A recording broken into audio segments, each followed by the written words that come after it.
أعوذ بالله أعوذ بالله السميع العليم من الشيطان الرجيم. بسم الله الرحمن الرحيم. الحمد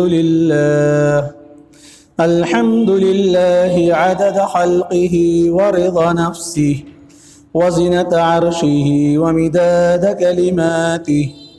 الحمد لله رب العالمين. اللهم صل على محمد صاحب المقام المحمود. اللهم صل على محمد صاحب اللواء المعقود. اللهم صل على محمد وأنزله المقعد المقرب عندك يوم القيامة. اللهم أخرجنا من ظلمات الوهم وأكرمنا بنور الفهم وافتح علينا أبواب علمك وخزائن رحمتك. سبحانك لا علم لنا إلا ما علمتنا إنك أنت العليم الحكيم. اللهم علمنا فهم القرآن وتأويله. أعوذ بالله من الشيطان الرجيم. بسم الله الرحمن الرحيم.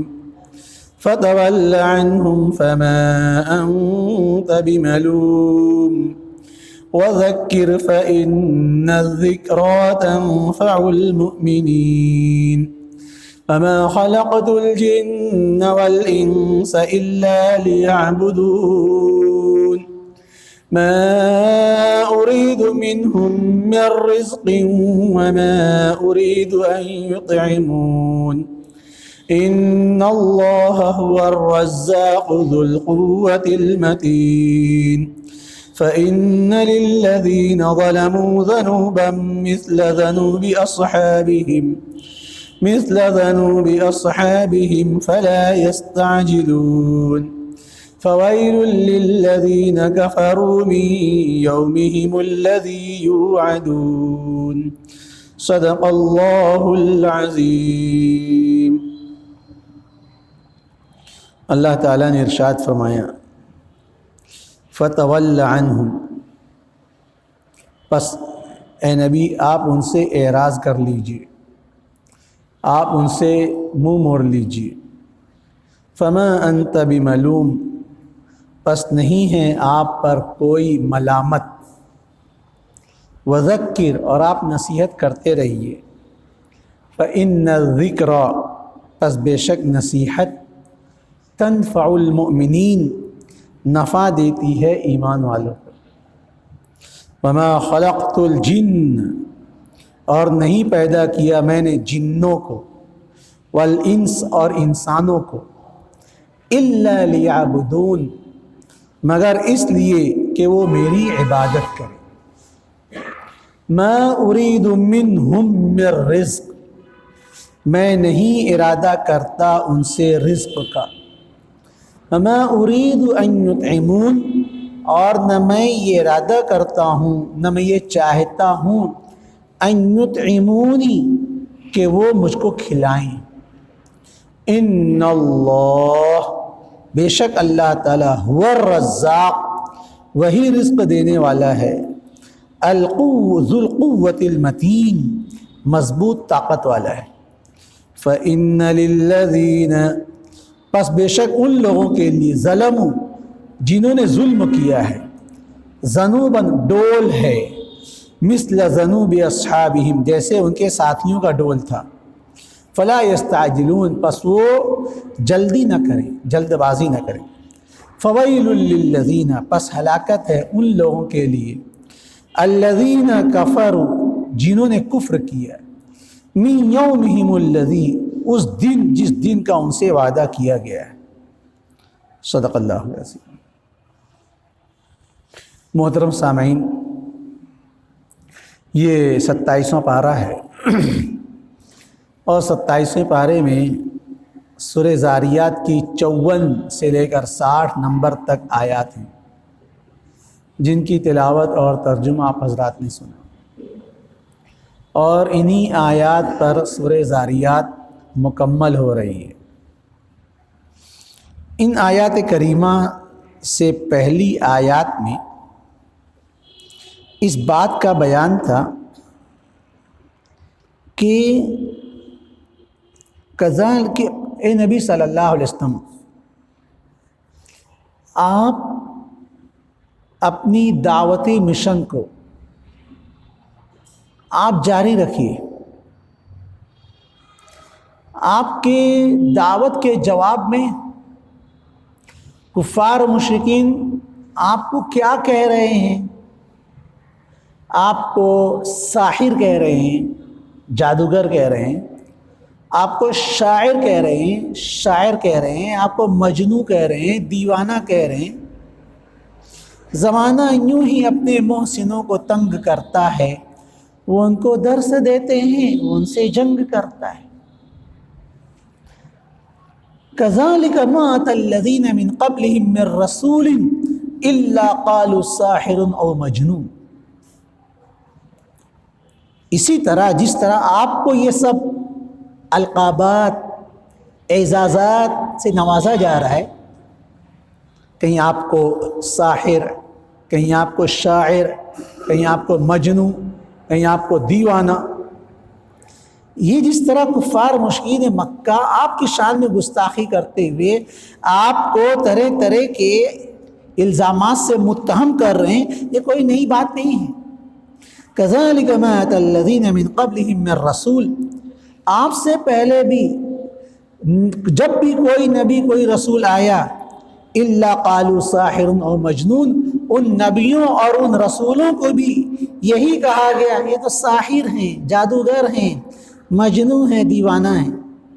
جی ایسا لگتا ہے اتواصوا بھی کہ وہ ایک دوسرے کو اس بات کی وصیت کر کے جاتے ہیں کہ جب تمہارے پاس کوئی نبی، کوئی رسول آئے گا تو تم اس کو یہ کہنا، یہ کہنا۔ اتواصوا بھی، کیا وہ ایک دوسرے کو اس کی وصیت کرتے ہیں؟ اللہ فرما رہے ہیں نہیں، وصیت نہیں ہے، بل ہم قوم طاغون، بلکہ ان کی سرشت میں، ان کی فطرت میں بغاوت ہے، سرکشی ہے۔ یہ نافرمان سرکش لوگ ہیں، جو سرکشی ان کے مزاج میں تھی پہلی قوموں کے مزاج میں، وہی سرکشی ان کے بھی مزاج میں ہے۔ لہٰذا ایسے حالات سے آپ شکستہ خاطر نہ ہوں، آپ حوصلہ شکن نہ ہوں۔ فتول عنہم، اے نبی صلی اللہ علیہ وسلم آپ ان سے اعراض کر لیجئے۔ آپ کا کام ان علیک الا البلاغ، آپ کا کام پہنچا دینا تھا، آپ نے پہنچا دیا۔ جی امید کے شہر میں آواز کا پتھر پھینکو، لوگ جاگیں یا نہ جاگیں برابر پھر آپ کا جو کام تھا آپ نے کر دیا، اب آگے ماننا نہ ماننا۔ وَقُلِ الْحَقُّ مِن رَبِّكُمْ فَمَنْ شَاءَ فَلْيُؤْمِنْ وَمَنْ شَاءَ فَلْيَكْفُرْ۔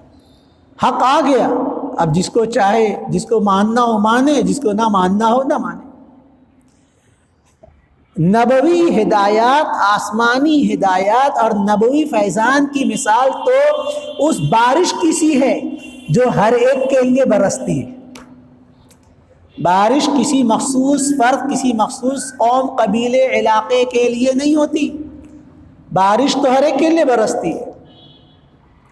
لیکن کچھ لوگ ہوتے ہیں جو اس بارش کو اپنی ضرورت سمجھتے ہیں، وہ انڈے، بکیٹ اور بھگونے اور مختلف ڈرام وغیرہ میں بارش کا پانی جمع کر لیتے ہیں، وہ سمجھتے ہیں کہ ہماری ضرورت کی چیز ہے۔ اور کچھ لوگ ہوتے ہیں جو بالکل غافل لاپرواہ ہوتے ہیں، وہ سمجھتے ہیں ہم کو اس کی کوئی ضرورت نہیں، وہ دروازہ بند کر لیتے ہیں۔ ظرف ان کا انہوں نے آسمان سے برسنے والے پانی اور بارش کی قدر کی، یہ بارش ان کے کام آئے گی، پانی ان کو کام آئے گا۔ انہوں نے ناقدری کی، ان کو وہ محروم رہ جائیں گے۔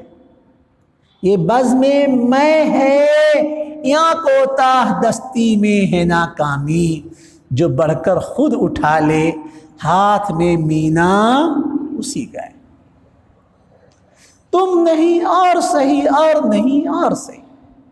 اللہ تمہارا محتاج تھوڑے نہ ہے، اللہ تمہارا محتاج تھوڑے نہ ہے کہ تم مانو گے تو دین کی گاڑی چلے گی، تم نہیں مانو گے تو دین کی گاڑی رک جائے گی۔ تم کو نہیں ماننا ہے مت مانو، جن کو منوانا تھا اللہ نے علاقوں سے اٹھا کر لایا، حبشہ سے اٹھا کر لایا بلال کو، جی صہیب کو اٹھا کر لایا روم سے، جی سلمان کو اٹھا کر لایا فارس سے۔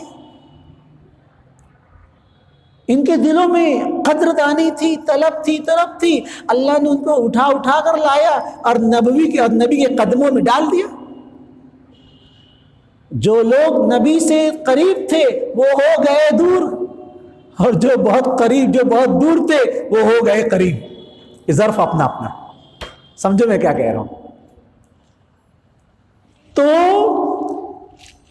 ان کے مزاج میں جو سرکشی بھری تھی وہ ان کے مزاج میں، آپ ان سے اعراض کر لیجئے، ان کو اس طرح کا جواب نہ دیں جیسا وہ کہہ رہے ہیں، آپ کو ساحر کہہ رہے ہیں، مجنوں کہہ رہے ہیں، آپ ان کے جواب میں باتیں مت کہیے ٹیٹ فور ٹیٹ، جیسے کو تیسا، یہ ہم نبی کی تعلیم نہیں ہے۔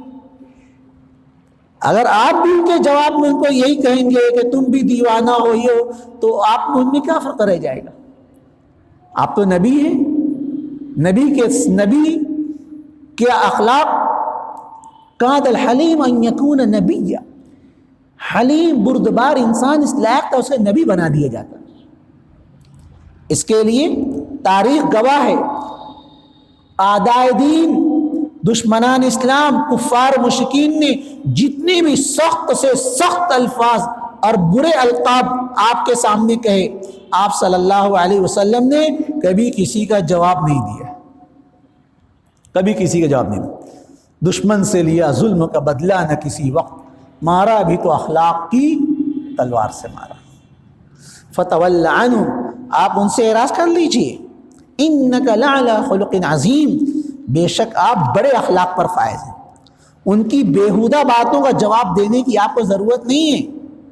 فما انت بملوم، پس آپ پر کوئی ملامت نہیں ہے، آپ اس بات کے ذمہ دار نہیں ہیں کہ یہ لوگ ایمان کیوں نہیں لائے، اس کے ذمہ دار آپ نہیں۔ آپ پہنچائے کہ نہیں پہنچائے، آپ اس بات کے ذمہ دار ہیں، وہ مانے نہ مانے آپ اس کے ذمہ دار نہیں۔ آپ اپنا کام کیے جائیں اور ان کی فضول حرکتوں کی پرواہ نہ کریں۔ وذکر، اور آپ نصیحت کرتے رہیے، ان کو سمجھاتے رہیے۔ فإن الذکرى تنفع المؤمنین، بے شک نصیحت، سمجھانا بجھانا نفع دیتا ہے ایمان والوں کو، جن کے دلوں میں خیر اور طلب ہے، یقیناً اچھی بات ان کو فائدہ دیتی ہے، اور جن کے دل اوندھے اور الٹے ہو گئے ہیں، جی ان کو کچھ فائدہ نہیں ہوگا۔ جی آپ کے اردو میں آپ کہتے ہیں بھینس کے آگے بین بجائے اور بھینس بیٹھی پکڑائے، زمین شور سنبل نہ آرد، در و تخم عمل ضائع مگر نہ۔ پتھریلی زمین پھل پھول پودے نہیں اگائے گی، یہ پتھریلی زمین ہے، سیاہ زمین ہے، پتھریلی۔ آپ کتنا ہی کہیں وہ ایک ہی بات بولیں، ما نفقہ کثیر مما تقول، ہم کو تمہاری بات سمجھ ہی نہیں آ رہی ہے، ناصحہ مت کر نصیحت، دل میرا گھبرائے ہے، میں اسے سمجھوں دشمن جو مجھے سمجھائے۔ ما نفقہ کثیر مما تقول، ہم کیا بول رہے سمجھ ہی نہیں آ رہا۔ یہ جواب حضرت شعیب علیہ السلام کو ان کی قوم نے دیا تھا۔ حضرت شعیب علیہ السلام حضرت موسیٰ علیہ السلام کے خسر تھے، حضرت موسیٰ علیہ السلام کے خسر سمجھتے ہیں نا، سسر تھے، دونوں بات بولنی پڑتی ہے مشکل۔ مالیگاؤں کے لوگوں اب مادری سے اٹھ کر اردو بولنے کا مزاج بناؤ، خسر تھے، سسر تھے، اور خطیب الانبیاء تھے، اپنے دور میں بڑے فصیح اللسان بلیغ البیان تھے، بڑے عمدہ پیرائے انداز میں بات کرتے تھے جی، مگر مخالفوں نے کہہ دیا ما نفقہ کثیر مما تقول، آپ کی بات ہمارے پلے نہیں پڑ رہی ہے۔ پیغمبر کوئی اور بولی نہیں بولتا ہے، پیغمبر تو وہی بات بولتا ہے جو بولنی ہے۔ اور ایک بات اور، قرآن کریم اللہ تعالیٰ نے فرمایا اما ارسلنا من رسول الا بلسان قومی، ہم نے کسی بھی نبی رسول کو بھیجا تو قوم کی زبان کے ساتھ بھیجا. جو قوم کی لینگویج تھی وہی نبی کی لینگویج تھی. اس لیے کہ دعوت کا کام آسان اسی جی. اور زبان یار من ترکی ومن ترکی نبی دانم. نہ قوم کی زبان الگ ہے اور نبی کی زبان الگ ہے تو دعوت کا فریضہ کیسے انجام ہوگا؟ وہ دیہات کے لوگ آئے مولانا صاحب سے مسئلہ پوچھنے کے واسطے جی. دیہات کے لوگ آئے مولانا صاحب سے مسئلہ پوچھنے کے واسطے کہ ہمارے کھیت میں جو کپاس پیدا ہوئی ہے اس میں کتنی زکوٰۃ واجب ہوتی ہے. اب انہوں نے مسئلہ پوچھا. اب مولانا صاحب تھوڑا زیادہ فصیح اللسان تھے, زیادہ ہائی فائی اردو بولنے والے تھے.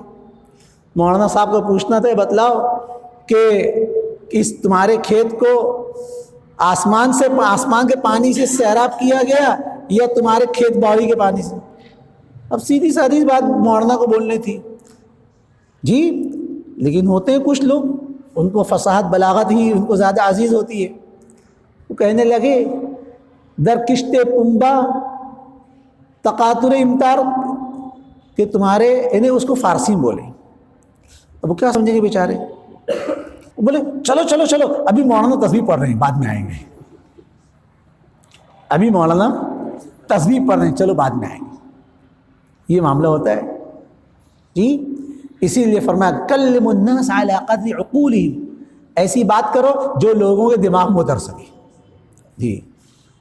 انبیاء علیہم الصلاۃ والتسلیم کو اللہ تعالیٰ اس صلاحیت کے ساتھ بھیجتا ہے کہ جو قوم کی لینگویج ہوتی ہے وہی زبان نبی کی ہوتی. اب پیغمبر کی زبان بڑی صاف ہوتی ہے, وہ قوم کی زبان میں بات کرتا ہے اور پھر بھی نہ سمجھیں تو مطلب یہ ہے کہ ہم کو آپ کی بات ماننی ہی نہیں جی. آج بھی اگر بات نہیں مانتی ہے, بات ماننی نہیں ہوتی تو لوگ کہہ دیتے ہیں مجھے آپ کی بات سمجھ میں نہیں آ رہی. کیوں؟ مجھے ماننا نہیں. لہٰذا کہا گیا فذکر فإن الذکریٰ تنفع المؤمنین. اے نبی صلی اللہ آپ نصیحت کرتے رہیے. جن کے دلوں میں ایمان کی چنگاری ہے یہ آپ بتانا ان کے دلوں کو پکڑ لے گا, ان کے دلوں میں نصیحت کام کر دے گی. اور جن کے حصے میں ہدایت نہیں ہے, ضلالت ہے, گمراہی ہے, تو پھر انک لا تہدی من احببت, آپ جس کو چاہیں آپ ہدایت دے دیں. یہ ایسا نہیں. ہدایت تو اللہ کے ذمے. آپ کے چچا ابو طالب ہی کیوں نہ ہو, اگر ان کے حصے میں ہدایت نہیں ہے آپ ان کو ہدایت نہیں دے سکتے. نبی کے باپ آزر کیوں نہ, اگر ان کے حصے میں ہدایت نہیں ہے تو ابراہیم علیہ السلام اپنے باپ آزر کو ہدایت نہیں دے سکتے. نبی کے بیٹے کنعان کے حصے میں ہدایت نہیں ہے تو نوح علیہ السلام اپنے بیٹے کنعان کو ہدایت. اس لیے ہدایت کا اختیار اللہ کے قبضہ و قدرت ہے. آپ محنت کرنے کے پابند ہیں, آپ محنت کرتے رہیے, آپ کو آپ کی محنت کا اجر و ثواب برابر ملے گا. اور جن کے حصے میں اللہ نے ہدایت لکھی ہوگی وہ ہدایت بھی پا جائیں گے, اور جن کے حصے میں ہدایت نہیں ہوگی تو وہ نبی کے باپ ہوں, نبی کے چاچا ہوں, نبی کے بیٹے ہوں, نبی کے بیوی ہوں, وہ بغیر ایمان سے دنیا کے جائیں. وَمَا خَلَقْتُ الْجِنَّ وَالْإِنسَ إِلَّا لِيَعْبُدُونَ. میں نے نہیں پیدا کیا جناتوں کو اور انسانوں کو مگر اس لیے تاکہ وہ میری عبادت کریں. سونے کا نہیں, ادھر دیکھنے. وَمَا خَلَقْتُ الْجِنَّ وَالْإِنسَ إِلَّا لِيَعْبُدُونَ. میں نے نہیں پیدا کیا انسانوں کو جناتوں کو مگر اس لیے تاکہ میری عبادت کریں. اللہ تعالیٰ نے اس آیت کریمہ میں تمام مخلوق کے پیدا کرنے کی غرض بیان فرمائی کہ مخلوق کو میں نے کیوں پیدا کیا. اور یہاں تو صرف 2 مخلوق کا ذکر ہے جو کائنات عالم کی بڑی مخلوق ہے, انسان اور جنات, جن کو قرآن کریم نے کہا ایھا الثقلان جی, اے دو بڑی بھاری مخلوق. کون؟ انسان اور جنات. ان کے اعزاز, ان کے اکرام میں اللہ تعالیٰ نے ان کو مخاطب فرمایا. ورنہ تو میں نے اس سے پہلے بیان کیا کہ کائنات ارضی کی ہر مخلوق کو اللہ تعالیٰ نے ایک مخصوص عبادت ایک مخصوص حصہ عطا فرمایا.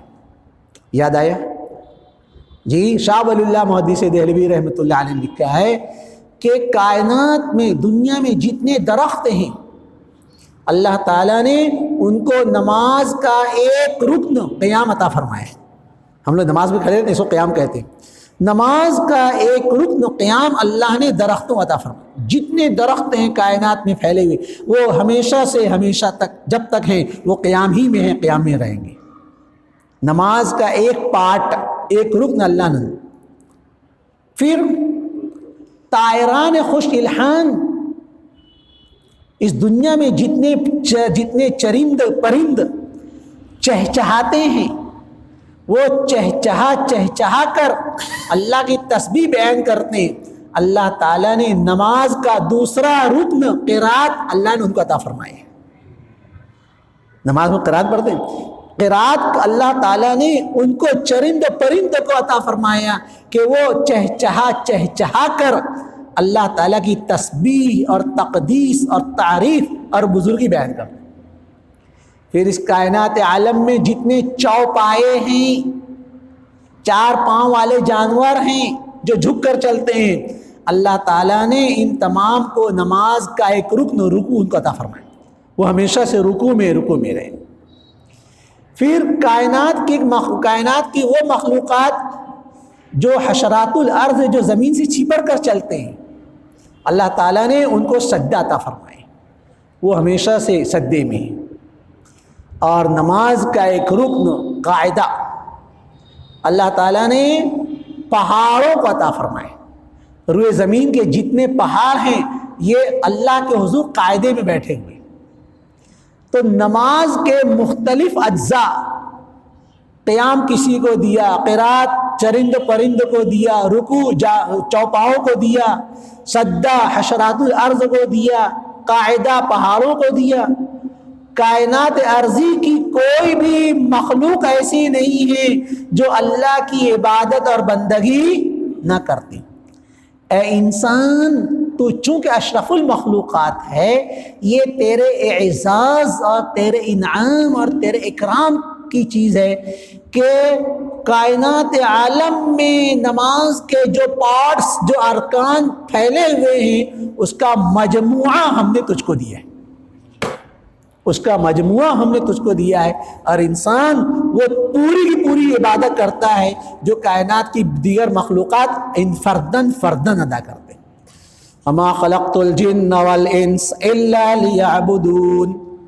تو میں نے کہا کہ یہاں پر انسان اور جنات کو کیونکہ تخصیص کیوں کی گئی، ان کو بطور خاص اس لیے بیان کیا گیا ان کے شرافت، ان کے اعزاز، ان کے انعام، ان کے اکرام، ان کے افتخار کے باعث. یہ کائنات ارضی کی 2 بڑی مخلوقات ہیں.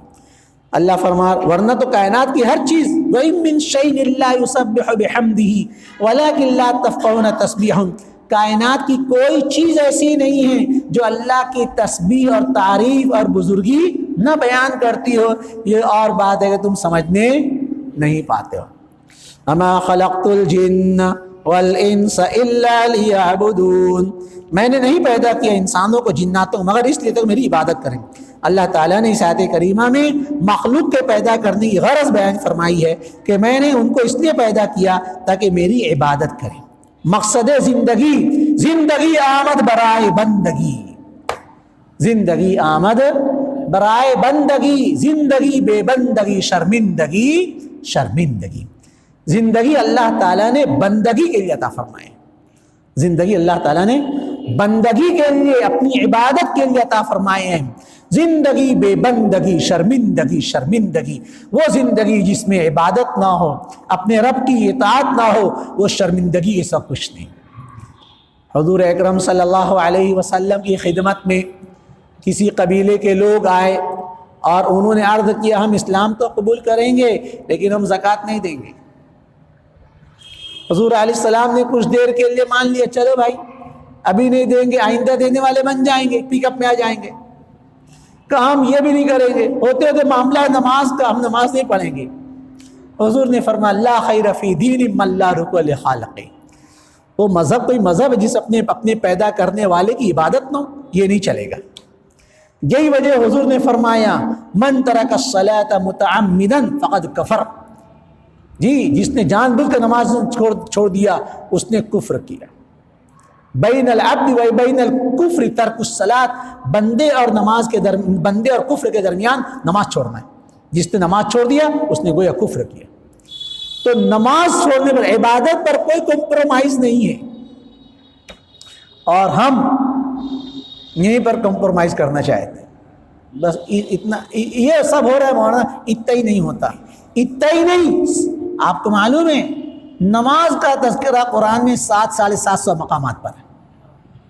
اگر کوئی شخص ایک نماز کو چھوڑ رہا ہے تو اللہ کے 700 حکموں کو توڑ رہا ہے۔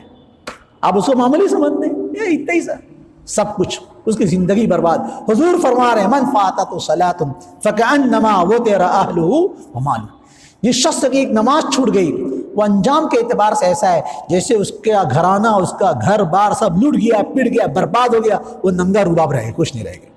کیوں؟ نماز نہیں زندگی میں۔ اچھا دیکھیے معاملہ کیا ہے، سب کچھ کریں گے لیکن نماز نہیں پڑھیں گے۔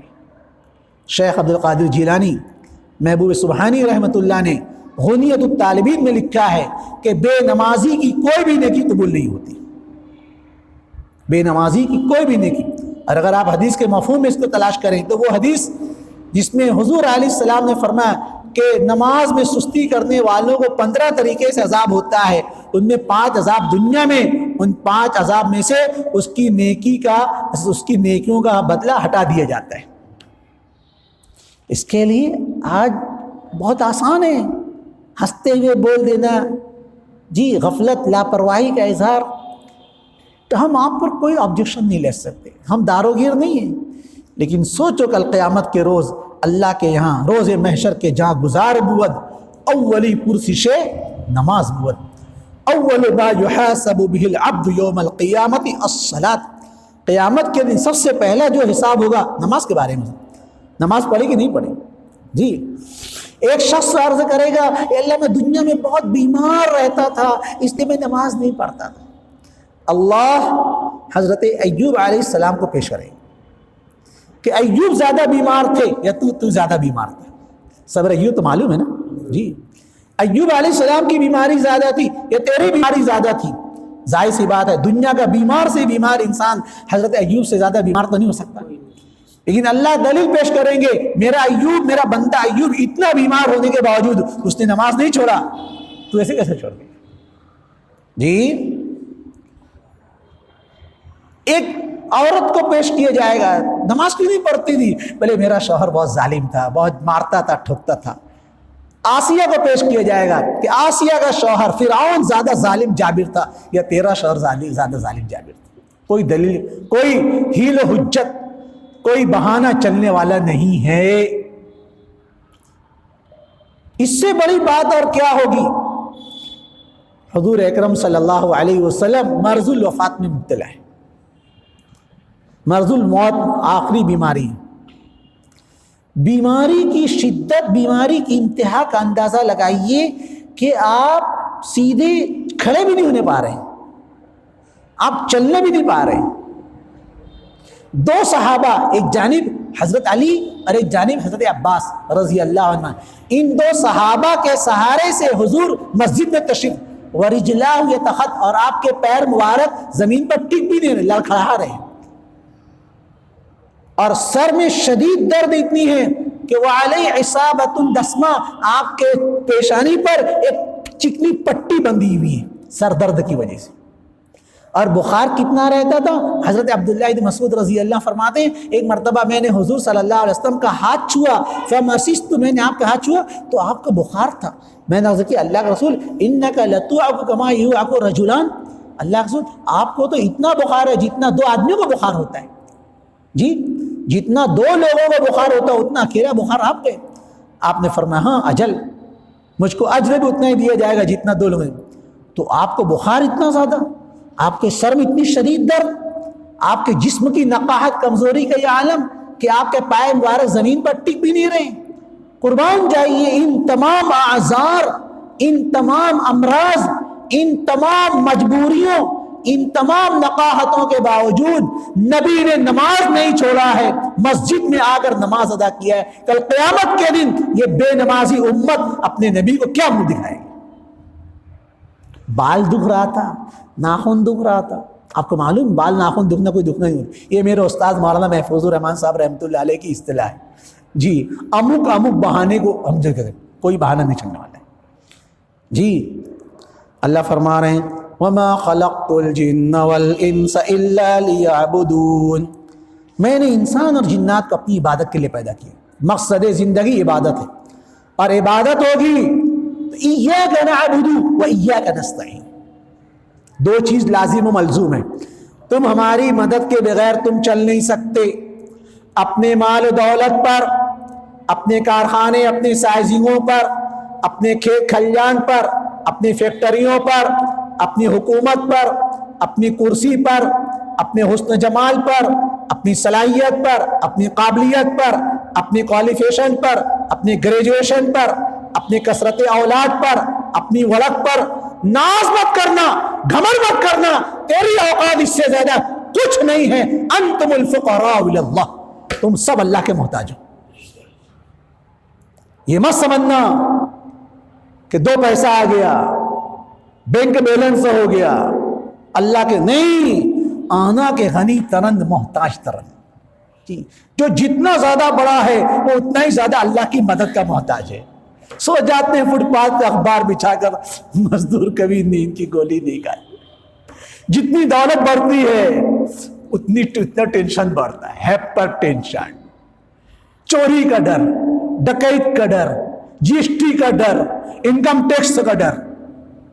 ارے غریب کو بیچارے کو کوئی پرابلم نہیں، دن بھر لون چلاتا ہے، مقادمی کرتا ہے، تراشن بھرتا ہے، اپنا ٹائم ہو جاتا ہے، شرٹ پہن لیتا ہے، گھر آتا ہے، کھانا کھاتا ہے، مست کھراٹے لے کر سوتا ہے.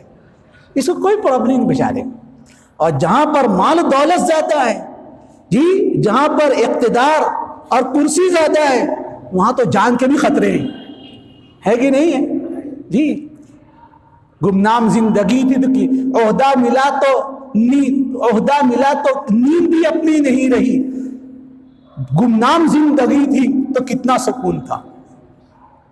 میں اس کے آگے کہہ لوں، کرسی ملی تو جان بھی اپنی نہیں رہی. جی کرسی ملی تو اس ملک کے اندر جی بڑے بڑے نیتاؤں کے ساتھ کیا ہوا، اس منظر کو یاد رکھیے اور اس شعر کو سنیے. کرسی ملی، حکومت ملی تو جان بھی اپنی نہیں رہی. گمنام زندگی تو کب کہاں اڑا دیا جائے گا کچھ بولے نہیں آتا. جی عہدہ ملا، کرسی ملی، حکومت ملی تو جان بھی اپنی نہیں رہی. 10 سیکورٹی آگے پیچھے گھوم رہے تو ہماری جان کی سیفٹی ہے. یہ ہٹا دیے جائیں کب کیا ہو جائے کچھ کہتے نہیں آتا. اس کے لیے ایک عام انسان جی وہ جتنا چین سکون کی زندگی گزار رہا ہے، ایک خاص انسان وی آئی پی، نام کیا ہے وی آئی پی، معلوم نہیں وی آئی پی کا فل فارم کیا ہے، لیکن وی آئی پی کے لیے خطرات ہیں، جان کے خطرات ہیں. اللہ فرما رہے ہیں یہ ظاہری دولت حکومت کو پا کر یہ مت سمجھ لینا کہ اب ہم نہیں، تم جو بھی ہو انتم الفقراء الی اللہ، تم اللہ کے محتاج ہو، قدم قدم پر اللہ کے محتاج ہو. اور اللہ کی مدد نہ ملک و مال کی بنیاد پر آتی ہے، نہ حسن و جمال کی بنیاد پر آتی ہے، نہ عہدے اور اقتدار کی بنیاد پر آتی ہے، نہ گریجویشن اور کوالیفیکیشن کی بنیاد پر آتی ہے. اللہ کی مدد تو اللہ کو راضی کرنے والے اعمال کی بنیاد پر آتی ہے. اللہ تعالیٰ اس فلسفے کو بیان فرما رہے ہیں، بندے تو قدم قدم پر میری مدد کا، میری نصرت کا محتاج ہے. اور میری مدد کہاں سے آئے گی؟ نعبد نستعین. نستعین میری مدد کے آنے کا راستہ ہے، کہاں سے آئے گی؟ عبادت والے راستے سے آئے گی. ایاک نعبد و ایاک نستعین. اللہ بولے بول اللہ، اے بندے بول اللہ ہم آپ ہی کی عبادت کریں گے اور آپ ہی سے. اللہ بتلا رہے بندے مدد آنے والا راستہ عبادت والا راستہ ہے. عبادت کرے گا تو مدد آئے گی، عبادت نہیں کرے گا تو مدد کہاں سے آئے گی؟ جی کام دھندا نہیں کریں گے، ڈیوٹی جوائن نہیں کریں گے تو نکامت کو پگار ملے گا؟ تم تو خود اپنے مزدوروں کو گھر بیٹھے پگار نہیں دیتے ہو، اللہ سے کیسے چاہ رہے؟ نماز بھی نہیں پڑھیں گے اور بس اللہ ہم کو دے دے. وہ تو اس کی شان مہربانی ہے، وہ دے رہا ہے. جی اس کی شان مہربانی ہے، دے رہا. ورنہ اگر اللہ تعالیٰ قاعدے قانون پر آ جائے، ہم مطلب ایک جملہ میں نے اس سے پہلے بھی کہا تھا، ہم لوگ اللہ کے فضل میں جی رہے ہیں، عدل میں نہیں جی رہے ہیں. عدل یہ ہوتا جتنی نماز پڑھیں گے اتنا روزی ملے گی، بس جاؤ. اگر ایسا ہوتا تو ہم کیا کرتے؟ تو ہم جو جی رہے ہیں اللہ کے فضل میں جی رہے ہیں. کرے تو بھی دے رہا ہے، نہیں کرے اے کریم کہ از خزان غیب گبر و ترساں وظیفہ خورداری دوست تارا کجا کنی محروم تو کے بادش منا نظر داری. اے کریم از خزان غیب، تیرے غیب کے خزانے سے کافر بھی کھا رہا ہے جی، اور باغی بھی کھا رہا ہے، نافرمان سرکش بھی کھا رہا ہے. تیرے غیب کا خزانہ تو ہے. دوست تارا کجا کنی محروم، میں اپنے دوستوں کو کیوں محروم کروں؟ تو کے بعد دشمنا نظرداری، تو اپنے دشمنوں کو نواز رہا ہے. یہ اس کی شان رحیمی ہے. تو میں کہہ رہا تھا ایاک نعبد و ایاک نستعین کے فلسفے کو سمجھو. میں سمجھانا چاہ رہا ہوں لیکن میرے پاس وقت نہیں ہے. ابھی یہاں سے جانے کے بعد ایک پروگرام مجھ کو اور جوائن کرنا ہے، لیکن میں سمجھانا چاہ رہا ہوں کہ اللہ تعالیٰ نے اپنی مدد اور نصرت کو جو رکھا ہے عبادت پر رکھا ہے. اور آج میں اسی پر درس و قرآن ختم کرتا ہوں اور عبادت کے مفہوم کو بیان کرتا ہوں. عبادت کس کو کہتے ہیں؟ آپ بولے گے 5 وقت کی نماز پڑھنے کا نام عبادت ہے. آپ بولے گے روزہ رکھنے کا نام عبادت ہے. تم بولو گے حج عمرہ کرنے کا نام عبادت ہے. تم بولو گے زکوٰۃ خیرات دینے کا نام عبادت ہے. اللہ کے بندو، یہ عبادت نہیں ہے، یہ فرض ہے، یہ فرائض ہیں. بنی الاسلام علی 5 شہادت اللہ الہ الا اللہ وان محمد رسول اللہ. جی یہ تو فرائض ہیں، اور آپ کو معلوم ہے 2 چیز معاف نہیں ہوتی، ایک فرض اور ایک قرض. ایک فرض اور ایک آپ کو ادا کرنا ہی کرنا ہے، آپ کو معاف نہیں ہوگا. یہ عبادت تو ایسا فرض ہے کہ تم ڈوب رہے ہو، کمر کے برابر پانی میں ڈوب گئے اور نماز کا وقت ہو گیا، شریعت کہتی ایسے مت ڈوبو، جلدی سے اللہ اکبر کر نیت باندھو پھر ڈوبو. اس حال میں بھی تم کو نماز معاف نہیں، فرض ہے نا جی. بالغ ہونے سے پہلے جتنی چھوٹی وہ معاف نہیں ہے، وہ تمہارے ذمے قرض ہے. ادا کر لیتے تو فرض ادا کرتے، نہیں ادا کیے قرض ہو گیا. وقت سے وقت پڑھ لیتے تو فرض تھی، نہیں ادا کیے، چھوڑ زندگی گزار دیے، تب وہ نماز چھوٹی ہوئی تھی نماز تمہارے ذمے قرض ہو گئی. اسی کا نام ہے قضاء عمری. اس کو پڑھنا پڑے گا. پھر توبہ تلافی کرنے سے قضاء عمری معاف نہیں ہوگی. اچھا یہ بات عجیب بات، قضاء عمری کا تذکرہ آ گیا تو آپ لوگوں پاس قضاء عمری ادا کرنے کا چارٹ ہے، کاغذ پرچہ ہے کہ نہیں ہے؟ نہیں ہے. اتفاق کی بات میں آج لے کر آیا ہوں جی. اور آئندہ ہفتہ یاد دلانا تم اپنی ماں بہنوں کے واسطے بھی قضاء عمری کا پرچہ لے کر آؤں گا کہ تمہیں تقسیم کرا دوں. تو بالغ ہونے سے پہلے جتنی چھوٹی ہے نا، بالغ ہونے کے بعد جتنی چھوٹی ہے وہ قرض ہے، پڑھنا ہی پڑے گا جی. تو میں یہ کہہ رہا تھا عبادت کس کو کہتے ہیں؟ یہ جو ہم نماز یہ فرض ہے. عبادت کس کو کہتے ہیں؟ عبادت کی سب سے زیادہ جامع تعریف حضرت مولانا محمد الیاس صاحب کاندھلوی رحمۃ اللہ نے بیان فرمایا.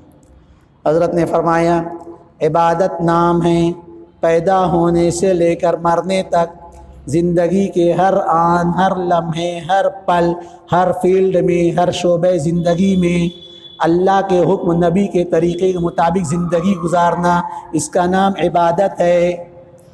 اب اس میں سب آ گئے نا، پیدا ہونے سے لے کر مرنے تک. اس میں نماز بھی آ گئی، روزہ بھی آ گیا، ذکر فکر، صدقہ، خیرات، تلاوت جی، معاشرت، رہن سہن، نکاح، شادی، بیعت، موت، میت، طلاق، لین دین، بیوپار جی، معاشیات، اقتصادیات، سماجیات، اخلاقیات، سب آ گیا پیدا ہونے سے لے کر مرنے. تو معلوم ہوا کہ ایک مسلمان پیدا ہونے سے لے کر مرنے تک قدم قدم پر اللہ کے حکم نبی کے طریقے کا محتاج ہے. صرف نماز پڑھتا نہیں، بس نماز پڑھ لے ٹوپی جیب میں چلو السلام علیکم، نہیں. ارے یہ تو فرض ہے، یہ تو پڑھنا ہی پڑے گا تجھ کو، نہیں پڑھے تو چھٹی نہیں ہے جی. عبادت تو نام ہے پیدا ہونے سے لے کر مرنے تک زندگی کے ہر آن، ہر لمحہ، ہر پل. تم کسی بھی ڈپارٹمنٹ میں ہو جی، تم مزدور ہو مزدوری میں، تم تاجر ہو تجارت میں، تم ملازمت والے ہو ملازمت میں، تم حکومت والے ہو حکومت میں، تم درس و تدریس والے تم جس فیلڈ میں ہو اس فیلڈ میں اللہ کا حکم کیا ہے دھیان دو، اور اللہ کے حکم کو نبی کے طریقے کے مطابق انجام دو، یہ عبادت ہے۔ بات سے آ رہی ہے؟ نہیں سمجھ میں آ رہی؟ نہیں سمجھ ہے نا؟ یہ عبادت ہے، صرف نماز عبادت نہیں، صرف روز، یہ پوری زندگی عبادت بنے گی۔ اور کیسے بنے گی؟ سوچو، اس وقت میں نماز پڑھتی ہے، اب میں جا رہا ہوں فلاں کام سے، اس میں اللہ کا حکم کیا ہے، نبی کا طریقہ کیا ہے، اس کو ادا کرو، وہ عبادت۔ تم بازار میں خرید و فروخت کرو نا، یہ خرید و فروخت کاروبار، یہ بھی عبادت بنے گا اگر اللہ کو نبی کے طریقے کے مطابق۔ شادی بیاہ کر رہے ہو، اچھا ہاں تو شادی بیاہ بھی عبادت اللہ کو نبی کے طریقے کے مطابق۔ بال بچے پال رہے ہو، یہ بھی عبادت اللہ کو نبی کے طریقے کے مطابق۔ ماں باپ کی خدمت کرو، یہ بھی عبادت اللہ کو نبی کے طریقے۔ تمہارا ہر کام عبادت بنے گا دو بنیادوں کے ساتھ، اور اس میں اللہ کا حکم کیا ہے، نبی کا طریقہ کیا ہے، بس یہ دو چیزیں۔ اگر یہ دو چیز ہے تو تمہارا کھانا پینا اٹھنا بیٹھنا پیشاب پاخانہ بھی عبادت تمہارے واسطے۔ جی، بیوی کے منہ میں لقمہ ڈالو، یہ بھی عبادت ہے۔ میاں بیوی کے تعلقات، یہ بھی تمہارے واسطے صدقہ بن جائیں گے۔ جی، تعجب ہو رہا ہوگا آپ کو، صحابہ کرام کو بھی تعجب، صحابہ کرام پوچھا اللہ سب یہ کیسے میاں بیوی کے تعلقات ہو کیسے صدقہ بنے گے؟ حضور نے فرمایا مطلب اگر یہی چیز انسان اپنی جنسی ضرورت کی تسکین اگر کسی ناجائز حرام جگہ کرتا تو گناہ ہوتا کہ نہیں ہوتا؟ بولے ہوتا۔ بولے وہی چیز حلال جگہ کر رہا ہے تو ثواب ہوگا کہ نہیں ثواب ہوگا؟ یہ بھی عبادت بنے گا۔ کب؟ دو بنیاد، ایک بنیاد اللہ کا حکم اور دوسری بنیاد نبی کا طریقہ۔ اب یہ کیسے معلوم ہوگا کہ زندگی کے ہر آن ہر لمحے ہر پل میں جس فیلڈ میں اس فیلڈ میں اللہ کا حکم نبی کا طریقہ کیا ہے؟ اس کے لیے انسان محتاج ہے علم صحیح کا۔ حضور علیہ السلام نے فرمایا طلب العلم فریضۃ علی کل مسلم، علم کا حاصل کرنا ہر مسلمان پر فرض ہے۔ اور یہ عجیب بات ہے، جب یہ حدیث بیان کی جاتی ہے تو ہم لوگ سمجھتے ہیں بس قرآن ختم کرنا علم حاصل کرنا ہو گیا، عربی پڑھتے آ جانا، عربی قرآن ختم بولے علم حاصل ہو گیا۔ اللہ کے بندو جی، علم کائے کا؟ پاکی، سب سے پہلے عقیدے کا علم، پاکی ناپاکی کا علم، نماز کا علم، روزے کا علم، حج کا علم، زکوٰۃ کا علم، شادی بیاہ کر رہے اس کا علم، کاروبار کر رہے اس کا علم، ہر چیز کا علم حاصل کرنا فرض ہے۔ صرف قرآن پڑھنا فرض ہے ایسا نہیں ہے۔ بات سمجھ رہے نہیں سمجھ رہے؟ آج جب ہم لوگ حدیث سنا دیں نا طلب العلم فریضۃ علی کل، تو ہم کیا سمجھتے ہیں؟ ہاں میرا بچہ نا وہاں مدرسے پڑھ رہا، میرا پوتا وہاں پہ پڑھ رہا، میرا ہر وہ پڑھ رہا، تم کیا کر رہے حضرت؟ تمہارا پوتا کھائے گا تمہارا پیٹ بھرے گا؟ تمہارا نواسا کھائے گا تمہارا پیٹ بھرے گا؟ نہیں، یہ تمہارے نواسے کو کھانے کی ضرورت ہے، تمہارے پوتے پاترے کو کھانے کی ضرورت ہے، تم دادا چاچا تایا ابا تم کو بھی علم کی ضرورت ہے۔ سمجھے نہیں سمجھے؟ دامن مت جھٹکو، کل قیامت کے دن اس کے بارے میں پوچھو تم نے علم حاصل کیوں نہیں کیا؟ جی، ایک آدمی ٹپر شیٹ چلاتا ہے RTO کے اصول کے خلاف، ٹپر شیٹ چلاتا ہے، رانگ سائڈ چلاتا ہے جی، اب پولیس پوائنٹ اس کو اریسٹ کر ہے، غلط چلاتا ہے 100 روپے فائن۔ بولتا ہے صاحب مجھ کو معلوم نہیں تھا، مجھ کو معلوم نہیں تھا، گاڑی چلا رہا ہے، گاڑی چلانے کا اصول کیوں نہیں سیکھا؟ سیکھنا تیرا کام تھا نا، کیوں نہیں سیکھا؟ 100 روپے اور فائن ہوتا ہے نا، ڈبل فائن۔ تو نے سیکھا کیوں نہیں؟ دنیا کی حکومت آپ کو فائن پر فائن لگا، اللہ فائن نہیں لگا سکتے۔ علماء مر گئے کہ کتابیں نہیں تھیں، تبلیغی جماعت کے لوگ نہیں تھے، کیوں نہیں تم نے سیکھا؟ میرے بچپن میں کیا ہے، ہم بہت غریب تھے، ہمارے ابا اکیلے کمانے والے تھے، کوئی کہ ہم ایسے ہی رہ گئے۔ یہ چلنے والا نہیں ہے، سن لو کان کھول کر۔ تمہارے اماں ابا غریب تھے اس لیے اب تو تمہارے بچے تم کو سہارا دے رہے ہیں نا، اب تو پڑھو، اب تو جاؤ ڈنگری شالا میں، چلتو للوم پھرتو للوم، جماعت میں جاؤ سیکھو، مسجد تعلیم بالغہ ڈنگری شالا قائم کرو، سیکھو۔ ہم بہت بچپن میں ایسا کچھ چلنے والا نہیں۔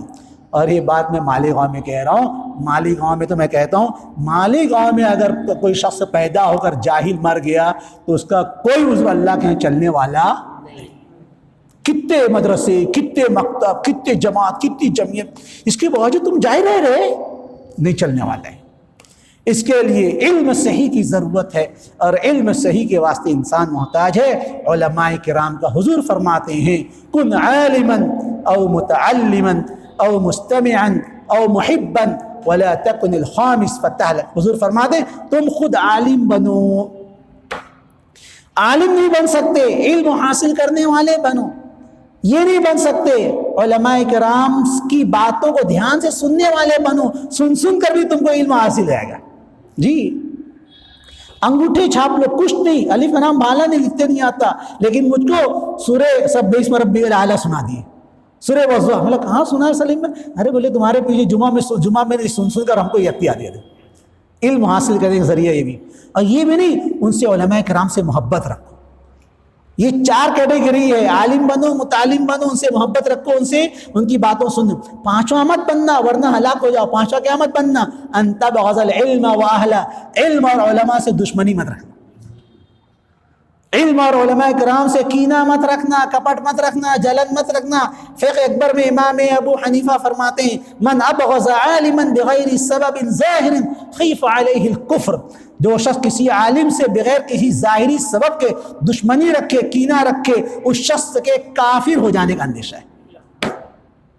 اور حضرت قطب الاقطاب مولانا رشید احمد گنگوہی رحمۃ اللہ علیہ نے فرمایا جو شخص علماء کو برا بھلا کہتا ہے کل قبر میں اس کا چہرہ قبلے کی جانب سے پھیر دیا جائے گا، کل قبر میں اس کا چہرہ قبلے کی جانب سے پھیر دیا جائے۔ پھر آپ نے فرمایا کہ تمہیں یقین نہ آئے تو کسی ایسے شخص کی قبر کھول کر دیکھ لو جو زندگی میں علماء کو برا بھلا کہتا تھا، اس کا چہرہ تم قبلے کی جانب سے پھیرا ہوا پاؤ گے۔ آگے حضرت گنگوئی اور فرماتے ہیں اللہ معاف فرمائے، امت میں ایک طبقہ ہے جو علماء کو برا بھلا کہتا ہے، اپنے آپ کو اہل حدیث کہتا ہے۔ یہ ہم جیسے علماء نہیں، امام ابو حنیفہ جیسے لوگ ان کے یہاں کافر ہیں، جی بڑے بڑے اماموں کے ان کے یہاں تقلید کرنے والے کافر۔ جو بھی ہو، بہرحال علماء کرام کا احترام، علماء کرام کا ادب، میرے پاس وقت نہیں، انشاءاللہ کسی اور موقع پر سناؤں گا کہ ایک عالم دین کا احترام، ایک عالم دین کا اکرام 7 نسلوں تک کی ہدایت نہیں، 7 نسلوں تک کی حکومت اور سیادت کے باقی رہنے کا ذریعہ بن۔ لیکن یہ تعلق صرف پھو پھا کے واسطے نہ ہو، صرف تعویذ کے واسطے، صرف گنڈے کے واسطے نہ ہو، علم حاصل کرنے کے واسطے۔ ان سے جاؤ مسائل سیکھو، نماز سیکھو، قرآن سیکھو، التحیات سیکھو، اس کے واسطے۔ اللہ تعالیٰ عمل کی توفیق عطا فرمائے۔ بسم اللہ الرحمن الرحیم۔